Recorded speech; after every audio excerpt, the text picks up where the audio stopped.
Good afternoon, internets. Well, it is Saturday. I'm out running my errands and making my food delivery for meal preparation. I gotta say, it's a pretty good day. Today, I have something very specific to talk about. I've been making videos for this channel for over 6 months now, and I'm up over 110, 115. I think this might even be video number like 118, right? Vlog post 118, somewhere in there. And I started the vlog when I first got Alessandro the Volt, which is this car here. And this is my very first electric car. Some people consider it to be a hybrid car. Some people consider it to be an EREV. But in any case, this is the first car I've ever had that isn't a pure ICE car, internal combustion engine car. And that's the whole reason I started the vlog, was because I wanted to document what that's like for a car person such as myself to make the leap from old technology to new technology. And this isn't even new technology, mind you. This is a 2012. This is a 6-year-old vehicle at this point. I've driven the new Volts and the new Bolts, and the technology has come miles and it's light years ahead of even this car, which is very, very nice. But this in particular is light years ahead of where I started, with my very first car being a Saturn Ion, which is a GM product. And I want to talk a little bit about that. As I've been making these videos, in the beginning, we had some problems with Alessandro. You know, I bought the car used, and it was this whole saga dealing with CarMax and the CarMax warranty and all kinds of crazy things happening with the car. And I documented that. And the car has been fixed since, and it runs absolutely beautifully now. There was a bad sensor in the very beginning that Chevy backed up its product and fixed it, and it runs beautifully, it operates beautifully, and now I understand what the needs of the vehicle are and how to maintain it and how to make sure, like, how critical the battery coolant system is and all of these other things. But in documenting the things that were wrong with the car, and so, you know, I had a couple of days where I was a little on the frustrated side with the vehicle, and I posted those videos. Now, those videos are more than like 4 or 5, at this point, 5 months old, 5 or 6 months old. And every once in a while in those old videos, somebody will go watch it and not look at the date and realize that the car is fine now, the car's been fixed. So they'll just watch the one video where I'm complaining, and they won't watch any of the follow-up. They don't watch any of the getting it fixed videos. And in so doing, one of the most common comments I get is this family of YouTube haters, and I know you don't feed the trolls, but this is just funny to me, is you are, and this is the most recent one, you're an idiot for buying a Chevrolet. That's all it says. It just says, you're an idiot for buying a Chevrolet. Or somebody else will say, like, it's a Chevy, what did you expect? Or, that's what you get for buying a Chevy. All right, first of all, I just want to say, if you are like one of these party, you pick a camp, car people, shut up. No one likes you. Suck it. And also, no one likes you. That's the absolute worst kind of car guy, is the car guy that looks at a car and says, just because of the badge on it, it is automatically terrible. That's so stupid. Now, there are some cars out there that are objectively not great cars because they weren't well made, because they were flops, and even those cars have a special place in the hearts of some. The Ford Pinto, not an especially amazing car, but a lot of people have a soft spot for it and really enjoy it. So even like the world's most terribly built car that has the least amount of personality, the least amount of technology, the least amount of build quality, the Geo Metro, even that car to somebody is somebody's baby. So first of all, before you just trash somebody's car just because of like the kind of car it is, just because of the make of the car, now think about that for a minute. Now, undoubtedly, whoever says those things is probably some other domestic lover, either Ford or Mopar. Like, either you're a Dodge guy or you're a Ford guy, and you want to smash on Chevy. Chevy in 2017 broke the 10 million barrier. They sold 10 million units of Chevy and General Motors vehicles. Are all 10 million buyers idiots? I don't get why you would look at just the badge on a car and be like, I hate that brand. It's a stupid... Why? Why? Part of the reason that I bought a Chevrolet is that there's a lot of Chevys in my family, my first car was a GM product, and if the Saturn hadn't been totaled, I'd still have it. It was that wonderful of a little car. And Saturn Ion is a starter vehicle. It really is. There's nothing tremendous about it. There's nothing extremely special about it, but I loved that car, and I didn't care that it had plastic body panels. I thought it was great. I parked right near the cart corral. Fearless, invincible. You cannot scratch or dent my car, for it is made of plastic Rubbermaid panels. Ha ha ha! It was wonderful, and it was a silly little plastic car with a tiny little 4-cylinder motor in it. Got great gas mileage, uncomfortable back seat, but it had the little pocket doors. Like, there's cool things about that car that I simply loved and adored. And you know what I mean? And then, I go from that to the Volkswagen Passat, and there were things about that car that I loved and adored. But ultimately, the mechanical failures on that, with it being a really complex German car, they designed the inside. When we popped the hood on it and really got the motor apart and looked at the things that were wrong with it, I swear, like, the Germans designed this thing like the inside of the space shuttle was just too much. And I was like, good Lord, bring me Chevrolet, bring me another Chevy that I understand. And, GM parts are easy to get. What's wrong with that? Like, I can go pick up parts for a Chevy at, Walmart, Albertsons, Dollar General. All right, maybe I'm exaggerating, but the parts are readily available because it is a domestic and because it's GM. We have one of the biggest General Motors parts warehouses in the country, in the world, here in Las Vegas. I actually think it's out in Henderson. So, like, any part that I would ever need for any of the Chevys in my family, I can get. Why am I an idiot for buying a Chevy? And for those of you who think that, maybe I'm being too hard on those car guys, I'm not. If you're the kind of car guy that looks at it and goes, screw that just because it's Ford, or screw that just because it's Mopar, or screw that just because it's Chevy, shut up. Just shut up. It's boring. It's incredibly boring. It shows that you don't know what you're talking about. It shows that you don't hang out with car people, or that if you do hang out with car people, you segregate yourselves from a really diverse and really vibrant community based on something as superficial as an auto manufacturer. And that's stupid. It doesn't matter what manufacturer made the car as much as it matters how much that car means to the owner, as much as it matters what that owner chose to do with that car, as much as it matters, like, the choices that they made. Dude, let me see the wheels that you chose to put on that car. Let me see, like, even if that's not my thing, like, let me see, you changed the rubber. Okay, why? Did you put any power adders on it? Is it naturally aspirated? Did you put a wrap on it? Did you do anything cool on the interior? Did you do your dash? I want to know what choices you made. The choices that a person makes about his or her car tell me more about them than the car that they chose to begin with. And a car is just a blank canvas to a good car guy, and it's not about the car that they chose. It's not about, I like Chevy. Like, I have a preference for Chevy because the very first motors that I worked on, when I didn't know anything about cars, like, I was working on cars before I had a driver's license, and I didn't get my driver's license until an embarrassingly late age. And that's the absolute truth. So before I even had a driver's license, I had a group of individuals that were kind enough to let me get elbow deep inside, an SBC, a small block Chevy motor. And we're working on these wonderful V8s with the intention of turning them into race motors and dropping them in boats and going boat racing. And it was... The motors, I don't know, that's my first love. And you're not going to take that away from me just because you have a hate on for the bow tie. Like, I don't care what your problem is. But, like, just to say that, like, if you drive a Chevy, you're an idiot. Like, really? Like, wasn't there a number 3 Dale Earnhardt edition of the Monte Carlo? Wasn't that a thing? Was Earnhardt an idiot for driving a Chevy? Isn't that one of the dumber things there's a Jeff Gordon edition of the Monte Carlo, and for that matter, I'm pretty sure there's a Tony Stewart one too. So there's 3 legendary NASCAR drivers that all drove the bow tie, man. Like, you're gonna hate on that. For that matter, Cletus McFarlane drives Leroy the Corvette.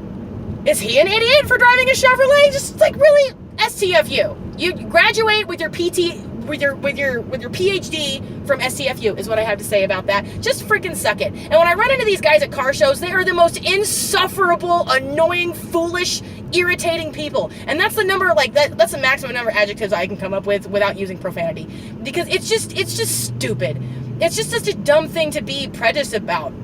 Like, yeah, I drive Chevy, and, like, the project truck at home is like an old Chevy truck, and that's all domestics in the family. But I love going to an import show and seeing what those guys do. Completely different culture. It's awesome.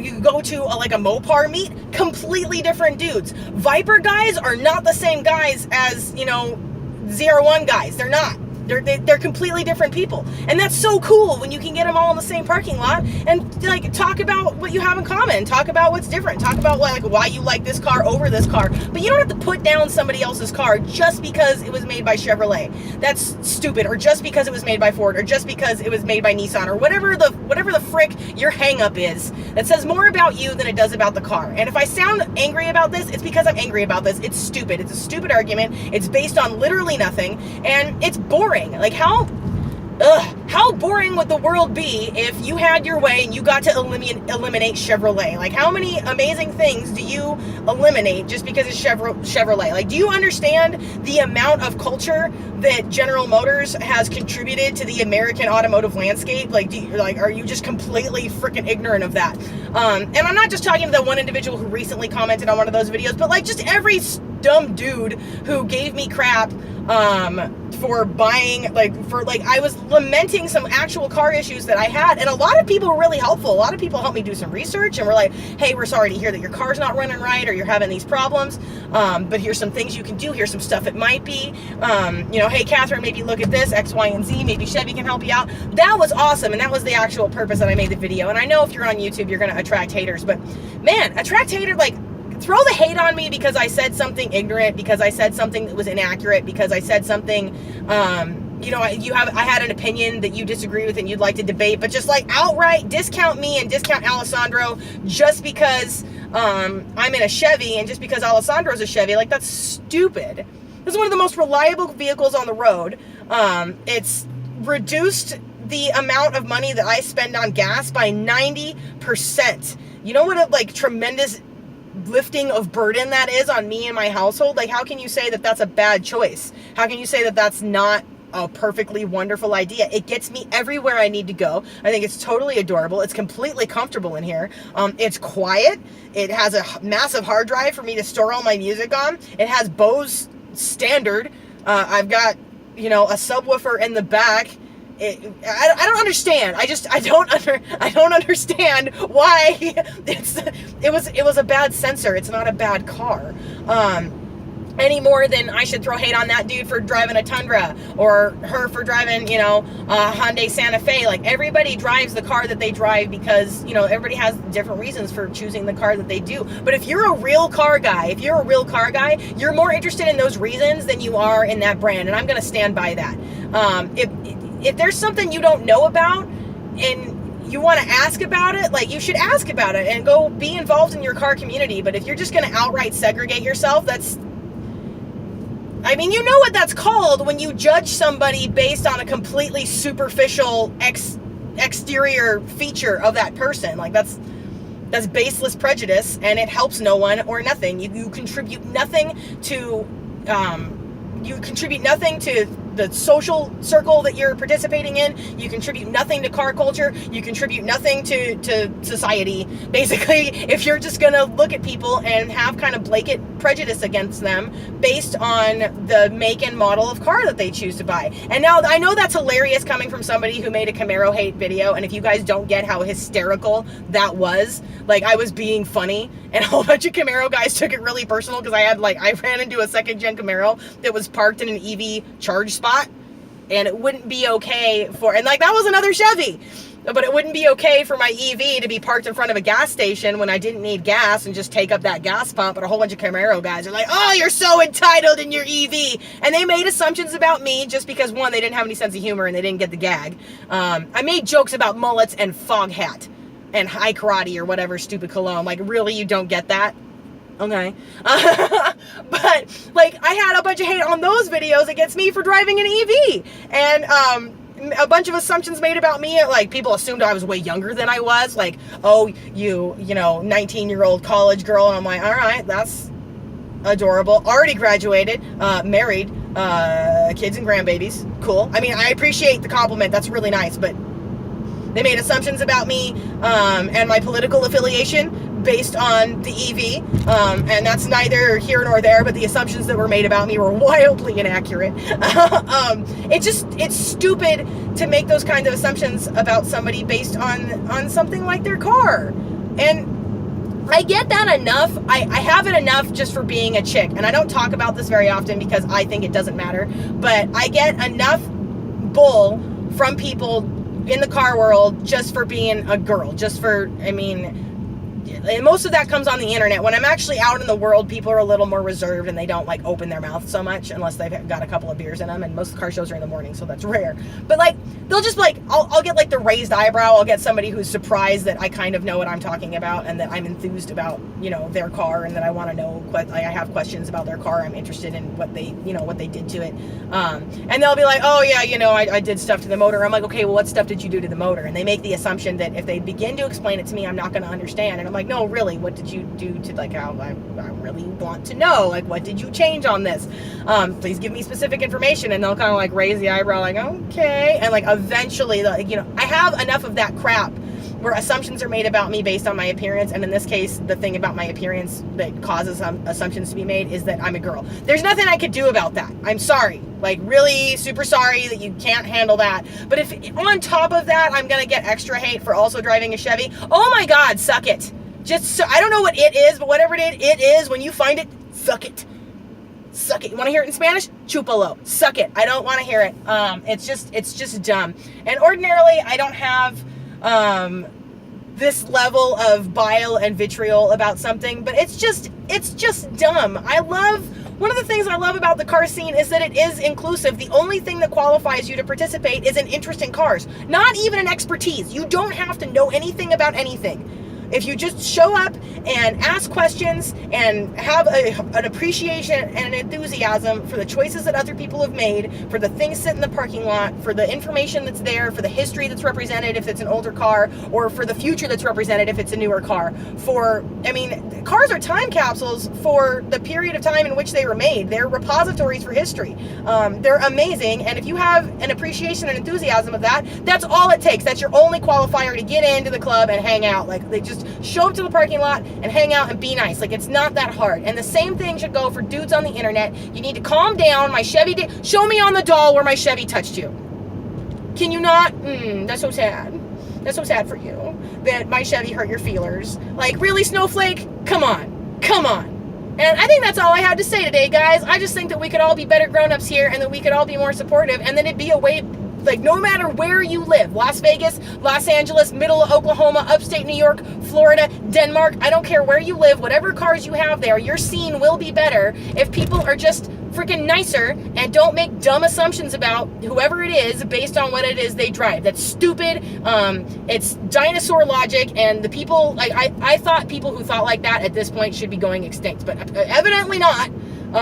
It's just dumb. We could do better, guys, and we should be doing better, because the non-car community is not looking out for us. They do not care about us. We only look out for each other, and we should be nicer. We should. It's hanging out around cars and being near cars and talking about cars. Like, if we have that in common, what's the problem? What's the problem if the car that I drive is a Chevy, or the car that the project car that I got in the garage that my husband and I are working on is a Chevrolet? Like, why is that such an issue that I get called an idiot for driving or choosing to purchase a Chevrolet? Every car has its issues. Every car manufacturer has its problems, and you figure it out and you deal with it. And sometimes those problems are insurmountable, but for the most part, it's just quirk. It's just, they're not perfect machines. They're assembled by human beings. They're conceived by human beings and assembled by human beings. And that's kind of part of the fun, is that they do have little quirks, little things that you need to know. There are little things about them that you gotta know, and the more of that stuff you know, the more power and prestige you have within the community. Like, it's a community that rewards knowledge, and it should be a community that rewards knowledge. The more you know about your car, the higher your social rank. The more you know about more cars, the more respect you get. And I like that. It doesn't matter how old you are. It doesn't matter what your gender is. It doesn't matter what your politics are. It doesn't matter what your sexual orientation is. Dude, do you know your car or not? Like, that's it. And if you don't know your car, are you willing to learn? That's all. That's all. Like, that's That's it. That should be should be the only things. When you have somebody showing up in a parking lot that tells a bunch of lies about their car, or is that annoying guy that says, yeah, I got a fast car like this, but I left it at home. Like the guy whose fast car is always at home or always in the shop. Like, okay, bro.